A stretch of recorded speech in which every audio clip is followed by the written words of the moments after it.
Have it yet? Oh, wuss. What do you mean? I can control myself. I know it's gonna be good. You're I can't allowed wait to take try a it. sample before the show. Well, I understand that, but sometimes I run out at the end, and I think this is one that will benefit to letting it breathe a little bit. it's pretty strong. Actually, it doesn't taste as strong as it's the label says here. It really doesn't. It's good. Yeah, Mr. Guest, I'm not going to say who you are yet. We got another 10 seconds. oh Make sure you get nice and close to that Secret. that microphone. the intrigue, the Second- suspense. It's the second half with our Dudes Like Us podcast. It's Tuesday, March 31st, 2026, last day of March. God bless. And you can check us out on Dudes Like Us on Facebook, Instagram, YouTube.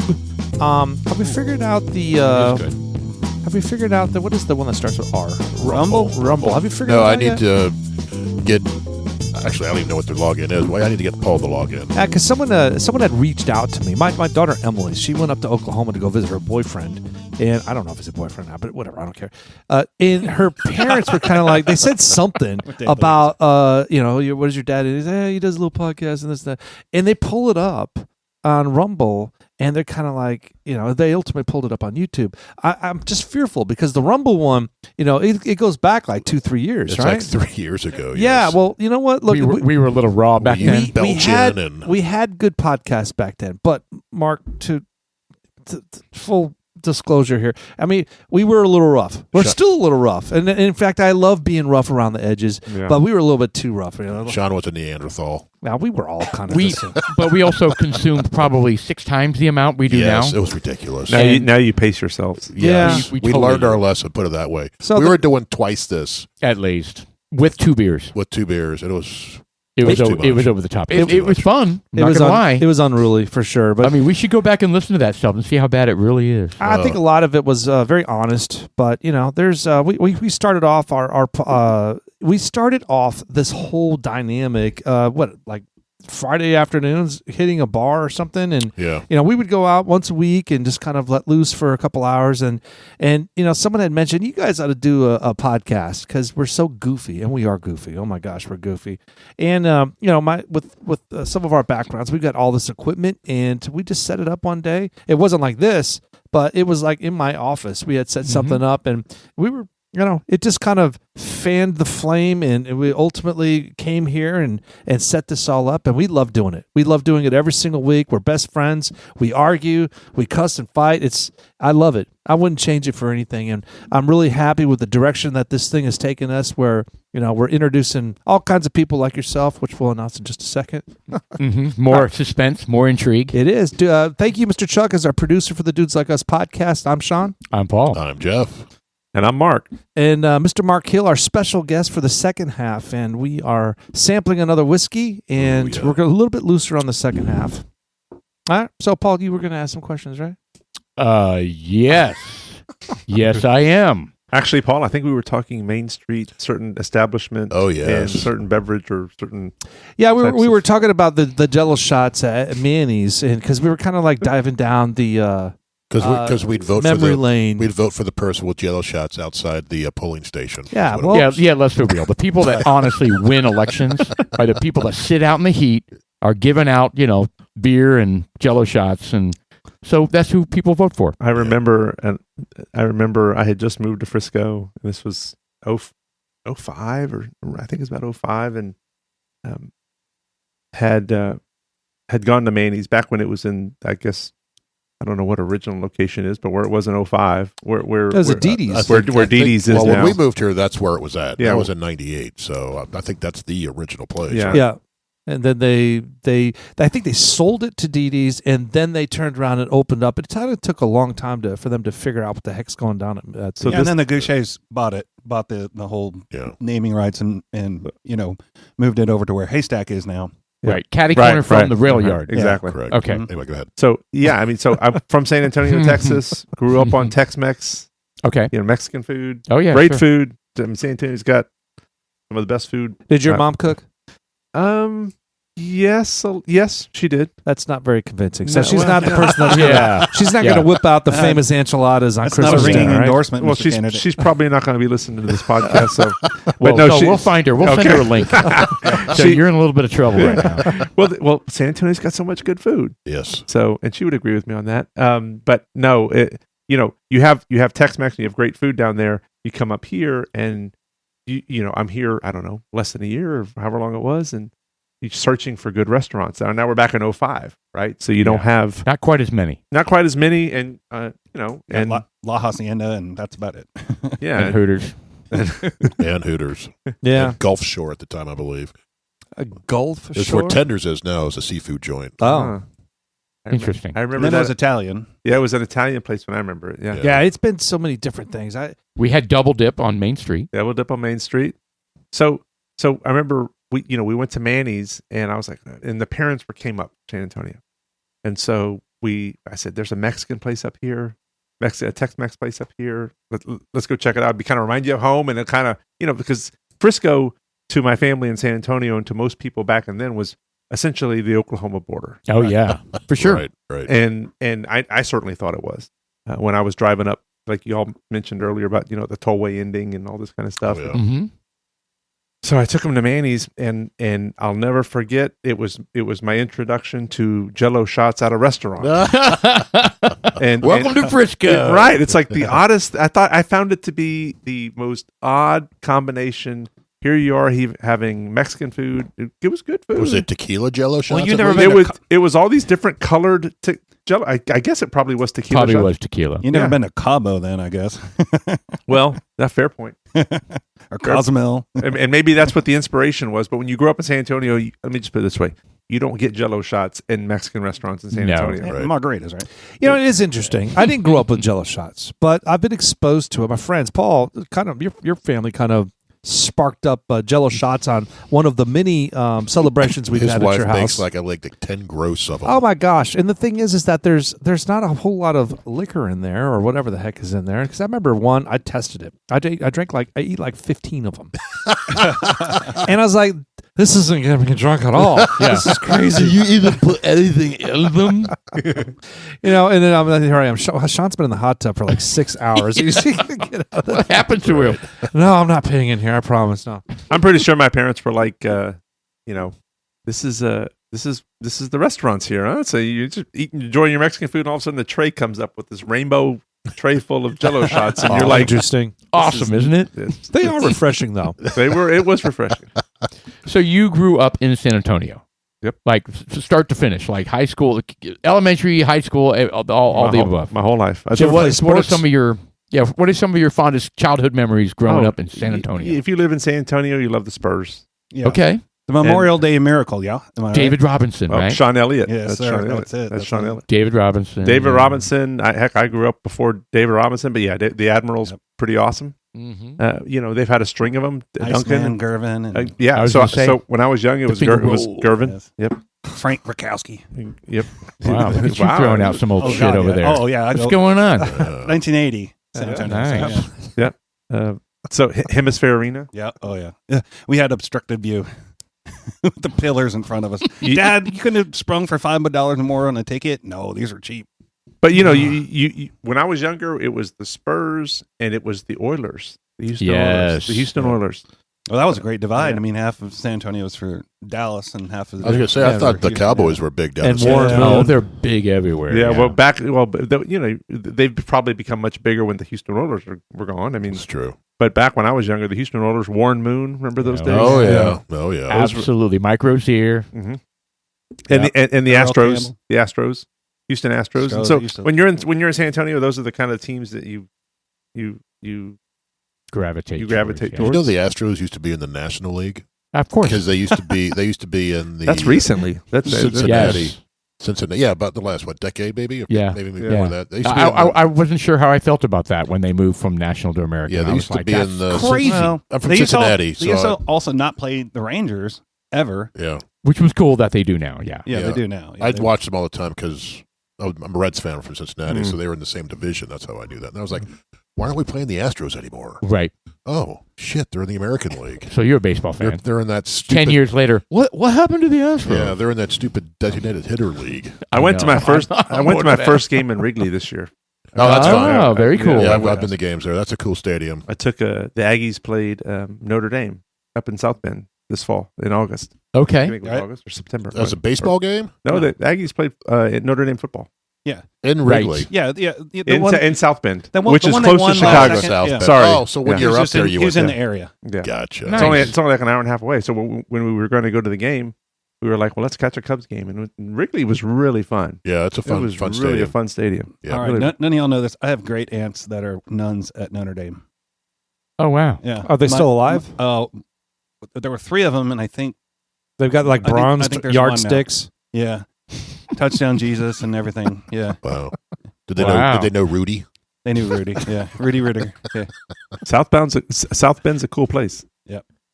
Very cool place. So you're an avid A&M fan, I guess, if you're traveling with the team, huh? I wanted to go to, talk about, the Bourbon Trail. It isn't South Bend kind of Notre Dame football game. Isn't that kind of a bucket list item for a lot of folks? You would That's I a think? good think point. so. That's a good point. For college football fans, I mean, I'm not a big Notre Dame fan, but I'd like to go there and watch it. Yeah, and so when your school's going there, Right, you're like, hey, I'm gonna take advantage of that. right. Like, I'm a huge Ohio State Buckeye fan. I've never had a game there, but I'd love to go to a game in the Horseshoe to see it. Yeah. So, And when you're married, you Someday. can take the city private jet anywhere you want. Right. Oh, is that what it is? Is that part of it? Part of the draw? Yeah, I won't seek re-election ever again, and This just is- let all the wheels off. it's the Swag city. jet. It's the city U-Haul. Is what it is. Jeez. Oh, funny. Going back to the mayor thing. So one complaint, that people have, they're losing faith, right? They're losing faith in politicians because really the reason why they get there is because they want to be a career politician.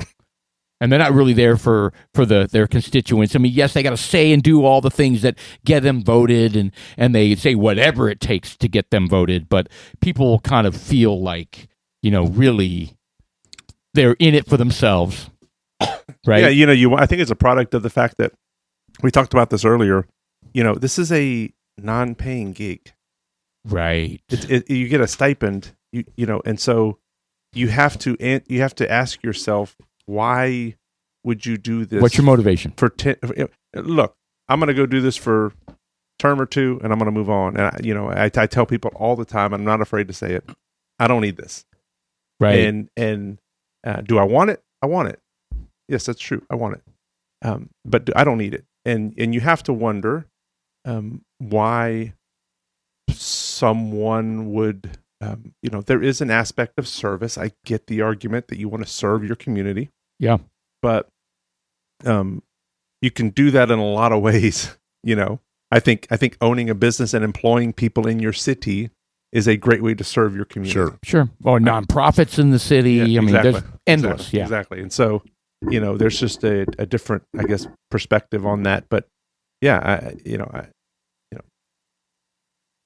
I don't understand the logic behind, or the other than just some level of, a political mind, let's call it, just someone that says, "Yeah, I want to be in politics. That's what I want to do." And you know what? As a career. As a career, and there's people that are like that, and Well, and that's what I mean. People have lost faith. Like, people will say, you want to be mayor because you just want to have a stepping stone to state legislature. And then from there, you want to be, in federal, you want to be a federal senator. Joe Biden under the bus, but I mean, nobody wants to experience the Joe Biden era. Where Right. hold on, let me rephrase that. I don't mean to reframe it as in the Joe Biden era. What I'm framing it as, nobody wants a career politician that's going to be in it for 45, 55 years. Correct. It wasn't designed like that. The Constitution, the forefathers, that wasn't meant to be like that. It was like, hey man, come in here, do your service to your city and your country, and step aside. What has motivated me greatly in this race has been kind of the opportunity. Look, we're going to have a new mayor in this city. That's a fact. Right. Inevitably. And what really motivated me was the opportunity to kind of have, when you're the mayor and when between the mayor and the council, you appoint leaders that really do a lot of the work of this city. Sure. Whether it is, all these different boards and commissions of the city, and they do, you have the city manager's office and those that are employed with the city, but you have a lot of volunteer appointed positions. Yeah. From the EDC to parks to social services to you name it, and Passionate people that want to make a difference for their city. and To natural and there's- resources, man. yeah, and you need it for this. You need it for a city like ours, and there is no doubt one of the first discussions we had was to be able to kind of open up that a little bit, because remember that's appointed by council, Okay. and so if you have a lot of the same people on council, you will very naturally have a lot of the same people in those positions beneath there, Absolutely. and so like-minded people, I their agree. friends and family, inner circle. Yep. And even if they're good people, again, this is not Mark Hill, complaining about any particular person, but I just think it's time. I think there needs to be kind of a healthy turnover, a healthy look, especially in a community that's grown. Yes. We look very different than we did 10 years ago. there's a lot of people that want to get involved. I have heard so many stories about, I apply, why don't you get involved? Well, I applied for 2 times and it got denied and I just gave up.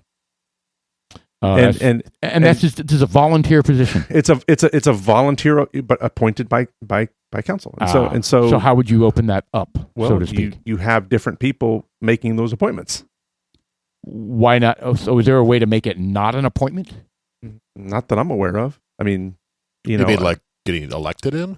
I'm not sure. I mean, so these boards and commissions, the council gets together and they appoint people to these various, they convene and they talk about it and they confer and there's good people at all. I mean, the city runs well because there's good people in those spots that care. that care. Now, there's a lot of people that just been there for a while, and so one of my desires is to try to open that up just a tad. Okay. Yeah, and speaking from personal history, I've seen people, they're good people in there, and then there's some people that just use it as a stepping stone to make the next step up. And the only reason to get they got in the inner circle of the only council. reason they got there was because they knew all the councilmen, and then the councilmen voted for them, and then they're there, and they don't even show up, right? Right. And it really they wanted to check that box. they want to and check a box, I say was they here. were part of that organization Yep. or whatever. and then even before their term up, they're already looking to the next step up, or they quit, or they just became disinvolved. And I'm But- like, what, get somebody in there that wants to be involved it's in their whatever foot. that is. It's their foot into the Yeah. in the door, right? Yeah, and if you want to resign because you got differences with what the direction is or whatever, then that's fine, and let the city or whoever. And maybe it's a separate commission that picks these people and goes through the resumes, blind resumes, right? And it's unnamed. That's an sort of thing, idea. right? Instead of being appointed by the city council, form a commission, a non-affiliated, politically whatever commission Yeah. of people passionate about the city That could make recommendations, maybe. that make that decision. Yeah. I also There- think Chuck's idea I like that idea. of nameless resumes or applications, right? So you don't see the nepotism really can't come into play unless you really know the resume of who it is, right? Well, I almost a little bit tricky on that though, because you need people that have. I mean, I guess. Oh, I see what you're saying. So you'd still see the qualifications, and the Correct. experience, Right. and that kind of Just stuff. not, Yeah, not. Maybe there's, It's kind of like the distillery of blind tasters. correct. So you can't. Just like that. So you can't play favorites because we The did one a that tastes Good analogy, Sean. yeah, we did a tasting and Sean I wanted had to to know reel all it in. about it, but it's like no, because that influences what you think of. Hey, this is the $150 bottle versus the $8 bottle. Exactly. Kind of a Don't thing. be smart to JTS Brown. No, but I think it's warrant. That's valid. Yeah. Yeah. That holds water. Whether that's possible or not, I don't know. Well, Probably not. but I think that is a real. I mean, there's so many in the city. They do so much in the city. My role on the EDC is a good example of that. You do so much that the city and the council and the mayor and just can't do it all. Hold on, And- pump the brakes. What exactly? Waffle. Thank you. You had mentioned the That was his code word. EDF. What is it? Where's that at? We'll explain that in a second. ADC. EDC. Yeah, what is that? What is the EDC? The Frisco Economic Development Corporation. Walk us through that, because when you say that, yeah, it kind of makes sense. But what exactly is it? It stuns me. That people are not more aware about the Frisco EDC. And- I've never even heard of it. Are you serious? Absolutely. I have. Wow. I think. I'm pretty aware of it. I think one reason is because my wife teaches I've upper applied. level finance and stuff, and I think she's actually either spoken in front of it or had some folks from the EDC in her classroom. Yeah. It's a very. Let me go back a sec. In 1991, I believe the leaders and visionaries of the city decided to put on the ballot a proposition that would take 1/2 cent of the sales tax dollar and put it towards the creation and the funding of the Frisco EDC. And before I tell you what it is, I'll just say 1/2 cent of every sales tax dollar of Frisco in 1991 is very, very different Different yeah. than 1/2 cent of every sales You tax guys have dollar. margarita machines now. Significant growth. And Sure. meanwhile, some cities were using that 1/2 cent or dollar, or I'm sorry, half cent or tax. dollar to put it towards DART. Right.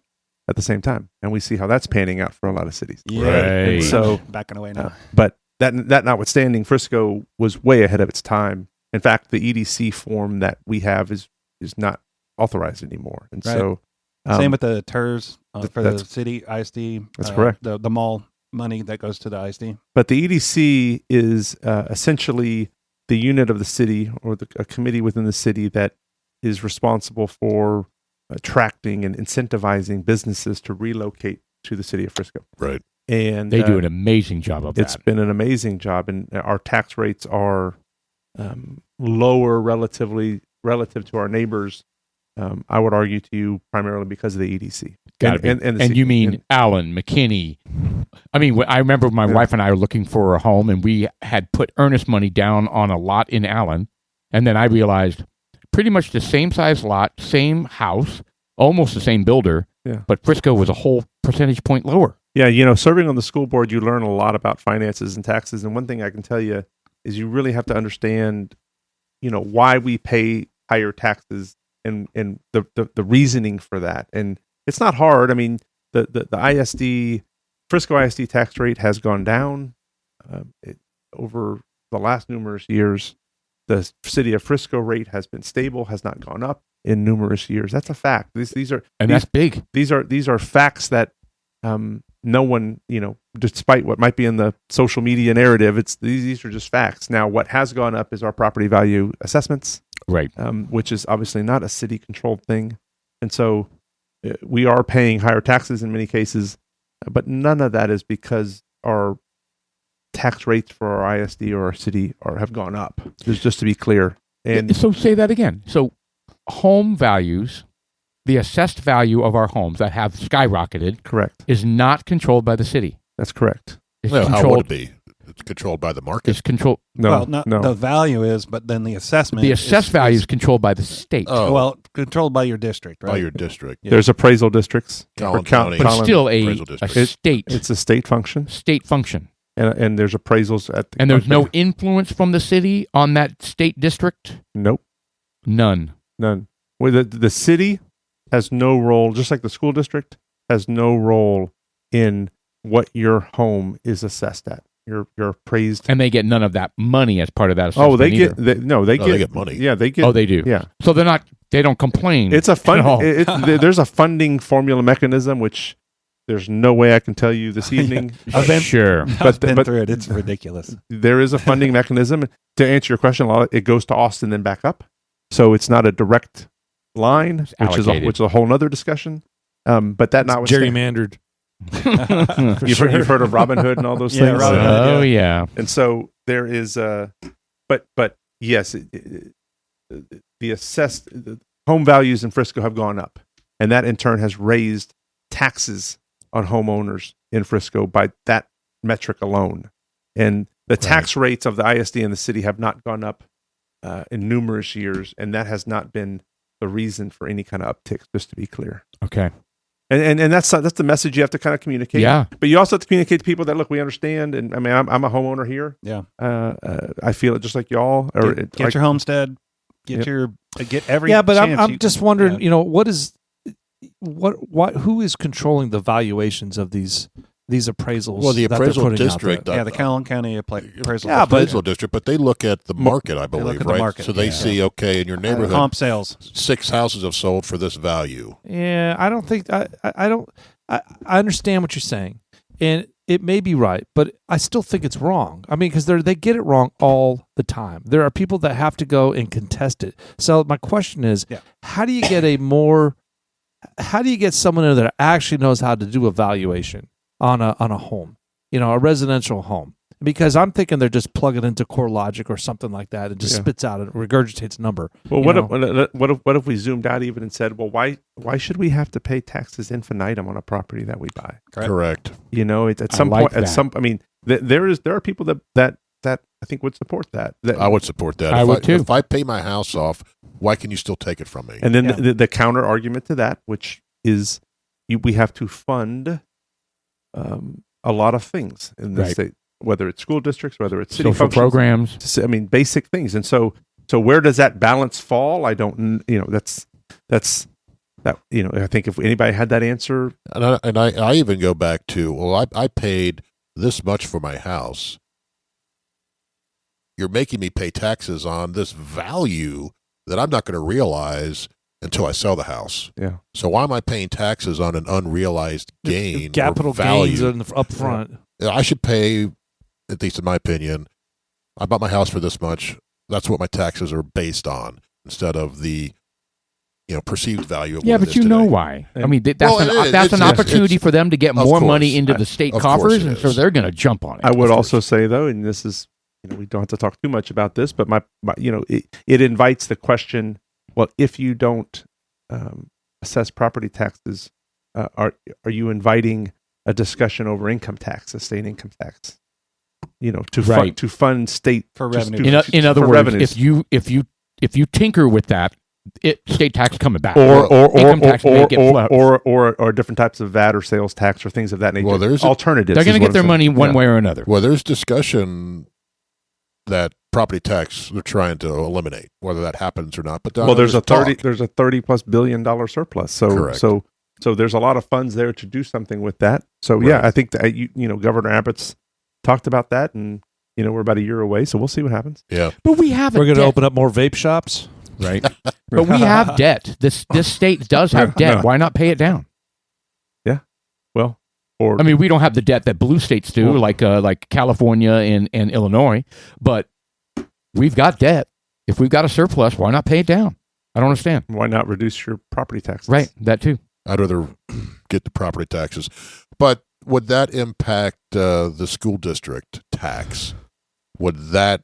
Isn't that a separate tax? Well, it is, but there's also discussion to try to eliminate that. But then I go back to, well, how are you going to fund the schools? It's very Then fair. then I would agree with that. Then the states Booster clubs. Then the state would have a heck of a lot more control Bake sales. over the school district, I think. Yeah, there's That's a big being a school board trustee for a public school district, which does amazing things and which is by all objective metrics one of the best in the state.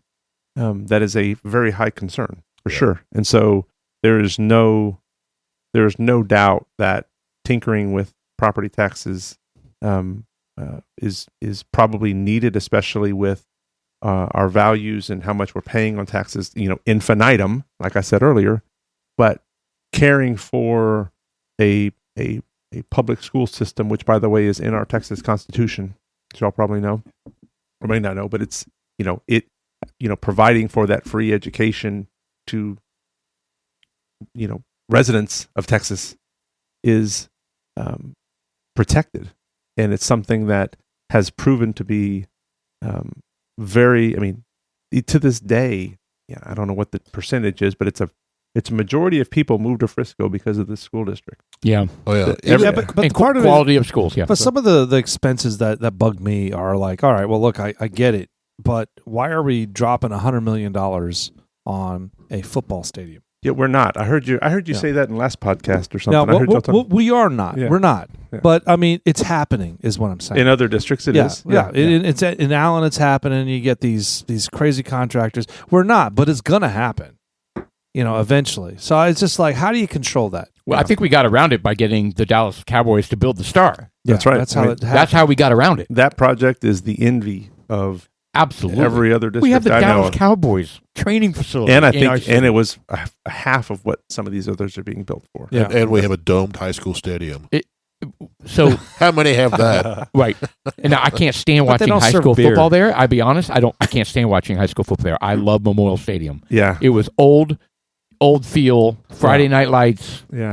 Well, I tell you I'm what, I'm a product of Kyle Field college football. There you go. So I agree with you 100% on There that. you go. yeah, my son was a junior when the Star opened, and so he played, I think, 10 games there, and he ranks, I think it's called this now, Toyota Field was his favorite place to play. Yeah, open air. Then Memorial, and the Star was last. Mm-hmm. He says, yeah, it's cool, but when you're playing, it's not fun because you can't hear because it's so loud in there.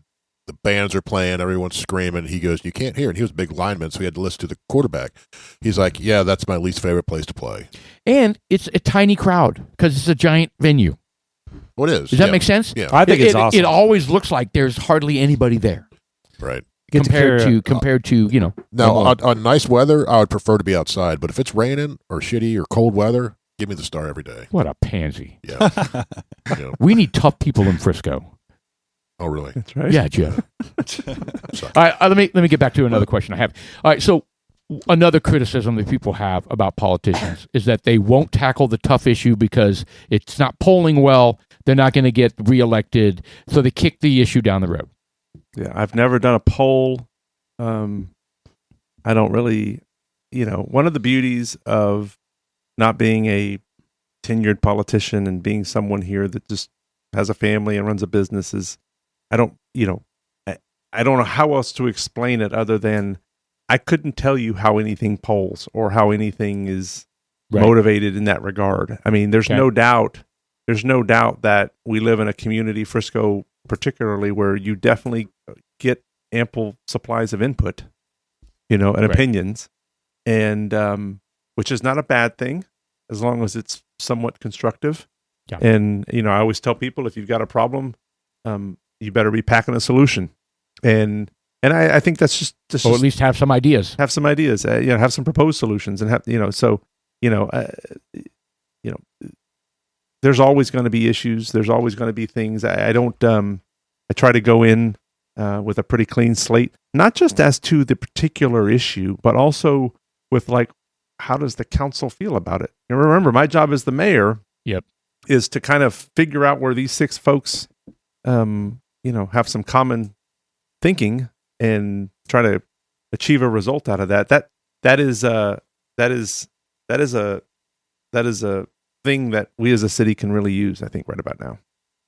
Yeah, because my attitude about it is if they're focused, what they're dealing with, if they have dysfunction, that's a distraction from serving their constituents Mhm. and serving this city. Yeah. So your job would be to explain to them, when you're doing this, you're not doing your job.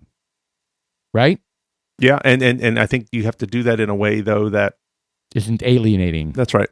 That's not alienating. That's also I always use the word kind of empowering them. It's like, hey, look, you were elected to this city. You were elected to this role. Your voice matters as much as mine does. Right. As much as the next person does. And if there is particular issue, where is their alignment so that we can advance that issue, either to passage or to denial, whatever it might be. Sure. And so, it's the mayor role is very unique in that regard. I think is since most of the time you're not going to vote.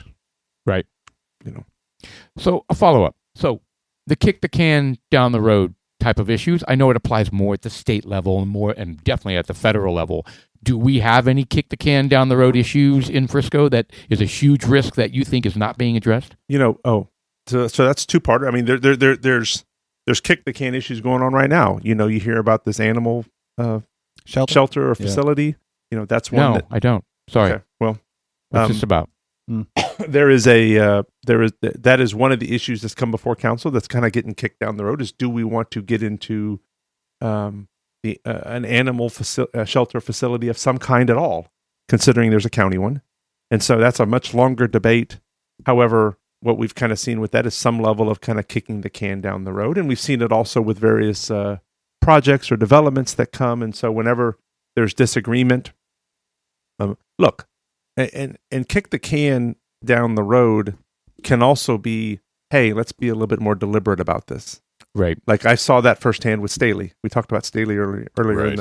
And we we had a good deal of community input that was like, hey, you're moving too fast, and Need more time to you need debate more this. time. And I always say, the bigger the issue, the more deliberate you need to be. And so I didn't view that as kicking the can down the road as much as it's just, this is not a small issue. Yeah. This is something that Let's get as many ideas on every angle on this as we possibly can, so everybody knows what's at stake. And as the board president, I was like, let me make sure we have all of our board members, have whatever clarity questions they may need answered. And So, quick question specifically about this: those students that go there, where are they going to be going? Because it's a middle school. Where are they? Is that neighborhood splitting up, or are all those kids? There's three middle schools they're going to. I was going to say you can't send them all to one place; it'd be too much. Yeah, so they're all going to be spread out amongst the three. So potentially you're going to be splitting up friends, and unfortunately, or are they going to? Yeah, I think that happens now, right? When they redistrict and stuff like that. So. Yeah, there'll be some of that. I think all the students are going to 3 really good schools, but there will definitely be some adjustment. So thinking about risk, are there any something keeps you up at night about Frisco type of risk out there? You all talk about growth. We talked about that earlier. I mean, that's clearly on everybody's mind. Yeah. It says it says growth with intention. Yeah. What is did you touch on that? Did I miss it? Yeah. I am one of the believers that we are not even close to done growing in this city.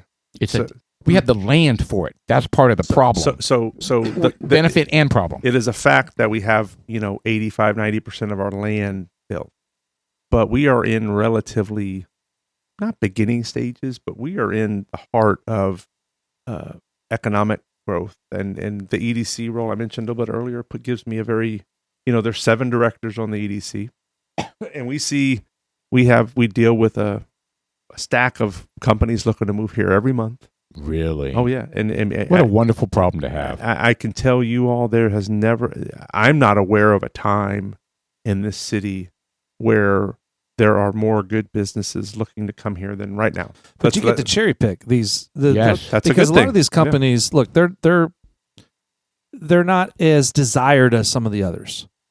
From like, let's say my perspective, and I'm not even going to elaborate on that. I'm just saying I prefer steak than hamburgers, whatever. Yeah. I'm just saying, you guys get to cherry pick these guys, and so that's what we're counting on for you to do as mayor. Is that when these companies are coming into town, we're hoping that you're going to make the best decisions that's going to support the fabric of our community. And we do, and correct, 100%. And Frisco. And Frisco EDC has done that, in my view, for years. And that's why you don't see every company coming here. And I'll give you a couple examples. When companies are looking to move these days, there are a handful of common things. Safety, right. leaving communities that aren't safe, taxes, leaving communities that are high taxes or high regulations. Right. Education is always in the top 5, leaving communities where the school districts or the educational systems there are failing. Economic opportunity and housing, is that something that is there a good community there? And another one is talent pool. Talent pool. You read my mind. That was going to be the one. Mm-hmm. I mean, we are affecting Austin. That's how good our talent pool is. Just so nice. And so those 5 things, we check all those boxes. I tell people all the time, we check all the boxes. And so Sean, to your point, we get to be selective. But every time a company comes and looks at us, we're running through these traps. For example, how are they going to partner with our higher education partners here in the city, UNT, Collin College? Yep. How are they going to partner with some of our nonprofits? How many people locally are they going to hire? Here's a big one that we talked about earlier with traffic. How many commuters are they going to have? There's a term in economic development called leakage. Mm-hmm. It's a horrible term.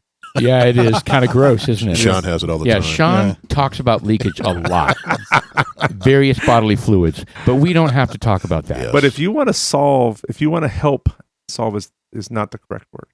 if you want to help the traffic situation in the city in a macro way, meaning if we don't want to just say, oh, let's go adjust the timing on some of these lights, or let's go add a lane over here. If you want to go help, I think is the word I would look for, the traffic in this city, you improve the leakage number. And I'll tell you why, because if the data will show it's improving. 5-6 years ago, you had 85% of the people of the businesses that were coming here, 85% of their people were leaving. So that means 85% of their workforce, whether you were bringing in 50 full-time employees or 1,000, 85% of those folks were driving on our roads to get to the major thoroughfares and then heading out of town back and forth. That number's down to like 60-something%. And so that is what you call being smart. That's what you call being, I think, very selective and rigorous about who's coming here and what's your workforce look like, and are you going to contribute locally, and are you going to how are you going to impact our traffic? And are you saying that you give priority or preference to people who allow their employees to work from home? We give. Is that like a criteria that you look at? I think that would be that's a factor. I think the better way to look at it is are you going to hire here locally and not contribute detrimentally to our traffic? Right. Interesting. So just so you all know, this is already done. We do these kind of things. The other thing about the EDC that I have to add is there is about a $3.50 to $4 return on every dollar we use to incentivize. And so the return on this EDC is a major windfall, is a major plus for the city that helps us keep our taxes low.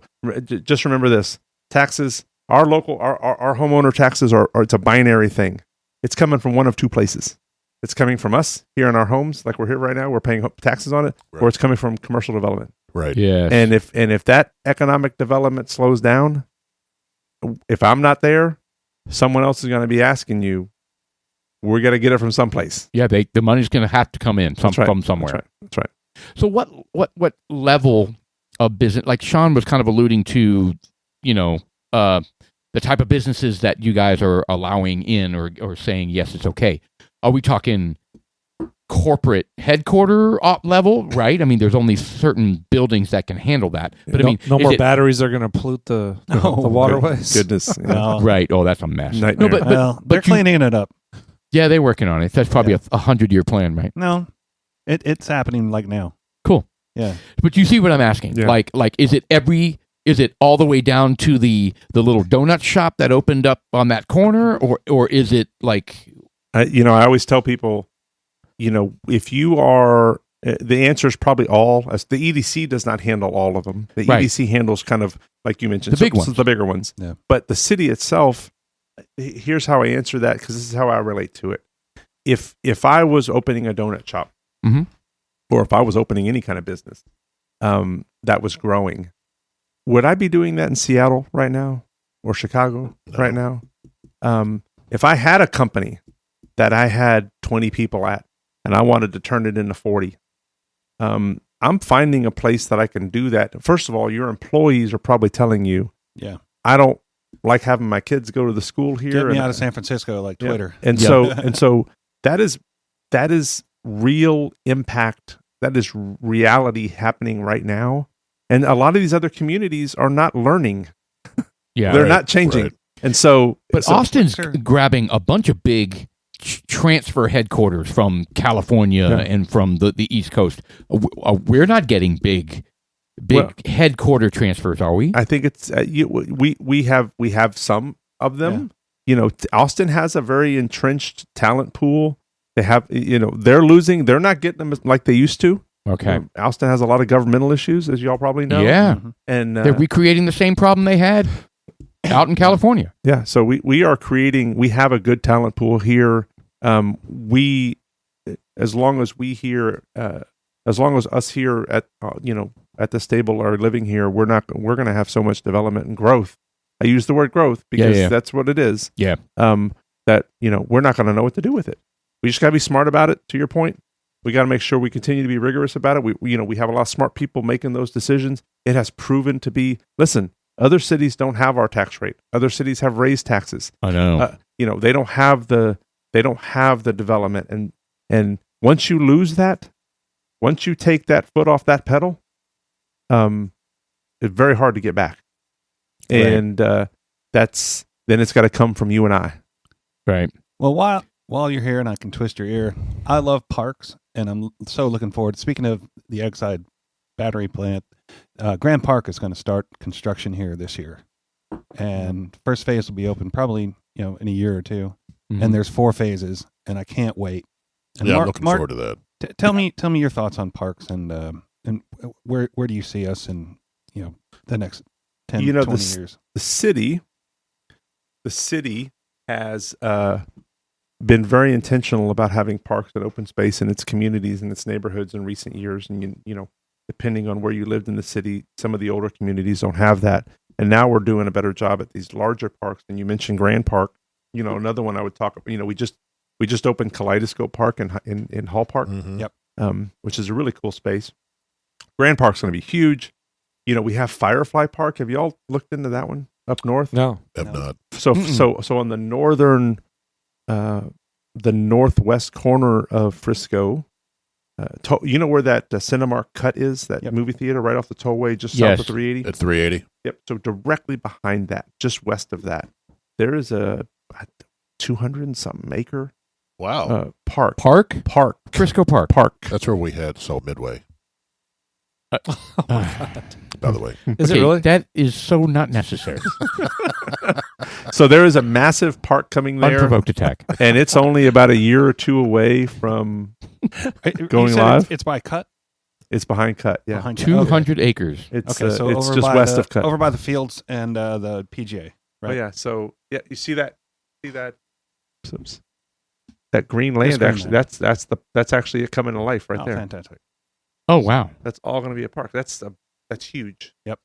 That's we got, way bigger than Central Park. We got Northwest Park happening. Is it bigger than Central Somewhere- Park? somewhere So in look there. at that football field there, Yes.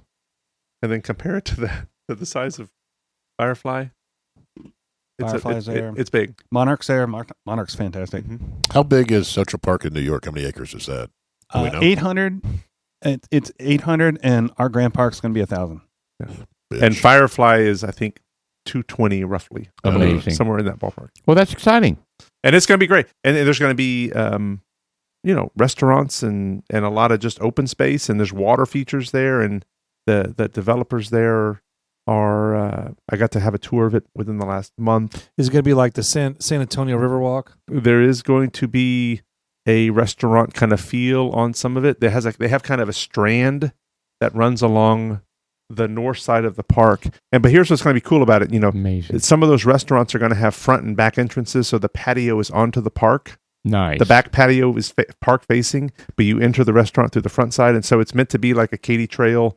That's the example that was given to me. Yeah. Was the Katy Trail concept, and so we'll see how it comes to life. But yeah, to answer your question, Chuck, the parks is it is something that this city, as we have grown, we have to make sure in the coming years we're very focused and intentional about that. Amidst of the green other growth, space, and I always say people that are talking about EDC, and I'll go back to that just for 1 second. Quality of life is in the mission of the EDC. So yes, our job is to help bring businesses in to keep taxes low, but it's also to make sure that when doing so, we're contributing to the quality of life of the city. You have good community partners. That's right. Yeah. And that's Nice. important. That's very important. Well, look, Mark, we're on the tail end of this endeavor here. The second half's, we've got It's flown by. it does fly, but the does. second half always flies by. But I wanted to genuinely thank you for coming out and visiting us and chatting with us. And I would love for you to come back. Sure. I know once your schedule gets cleared up with all the campaign stuff, and you're sitting in the office, you can look down at the little people and check out Little people. Yeah, you can check out. And you're like, I remember when I was a little person. We gave you the Dudes Like Us coin. Put it on your desk, and then every now and then take a glance at it. But yeah, I'm going to go visit these guys and bust them up a little bit. But before we say bon voyage, I want to talk a little bit about the whiskey for the second half of the Dudes Like Us podcast. We got Cask Strength, a spring-fed Sagamore rye. It's a straight whiskey, straight rye whiskey. It's from Maryland, Baltimore, Maryland, in case you guys know. It's a grain to glass. This is very strong. It's 123 proof. 123 proof. It's really It's good. aged 7 years. It's 100% Maryland made, and I never knew that. By the way, this was it's handcrafted. This is bottle batch 1A. I don't know what the heck that means, but straight rye whiskey. It's not for everybody, but for me, it's perfect. It's right in my alley. I've been wanting to get one of these for a long time. It's just very tasty. We've been buying so many other things that this just got bypassed. And I think I mentioned it once, and you saw it. You're just like, I'm getting it. Yeah, thing. And it's been on the list of things to grab, and we finally sampled it tonight. And I'll tell you what, it's without having to dive in for each of us, I apologize, but it's well characterized as bold, spicy rye notes, dark chocolate, caramel, dried fruit, balanced with intense black pepper, bacon, spices, a long oak forward finish. All of that. Wow. All of that. it. I get it, man.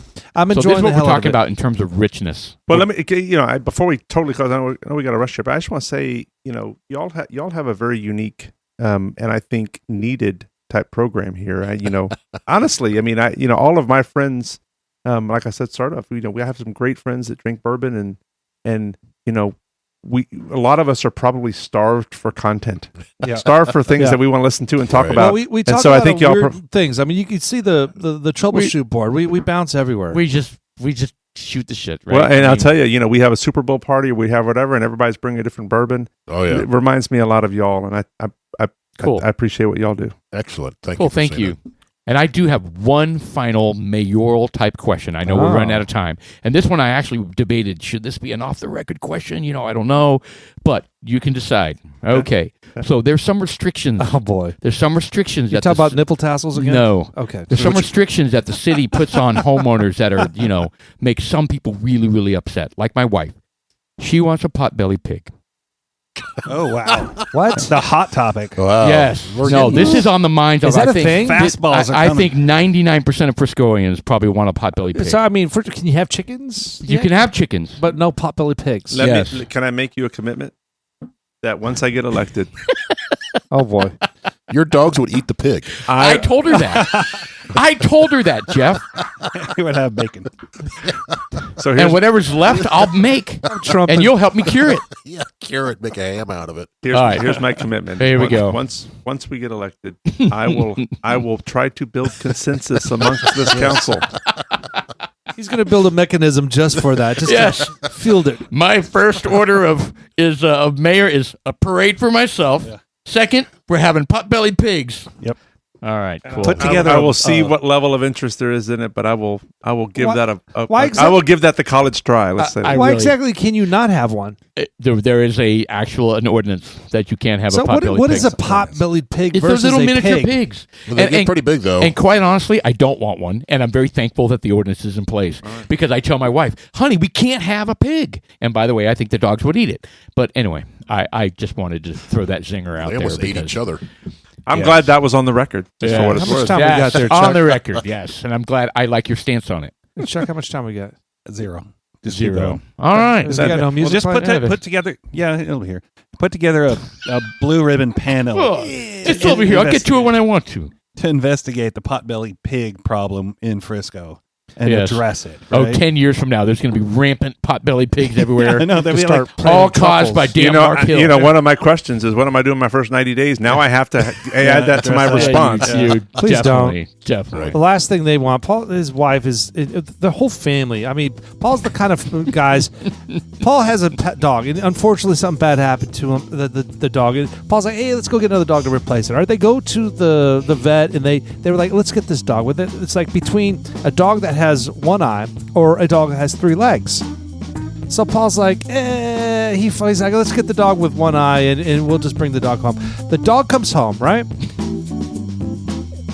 They drive into the driveway. They open the door. The dog flies out the door. All right, goes out the gate, and 3 days later, now We he had has we had the dog for 20 seconds before it 20 escaped. seconds. 3 days later, now he has the wonderful dog that has one eye and 3 legs. Yeah, It got hit by a car. It got hit by a car. So now yeah. he's got the best So of we both solved that worlds. problem. Yeah, we wanted a 3-legged, one-eyed dog, and we got one. Well, anyways, you're that kind of person. I You know know. what? And it's not a bad We thing. have a weird life.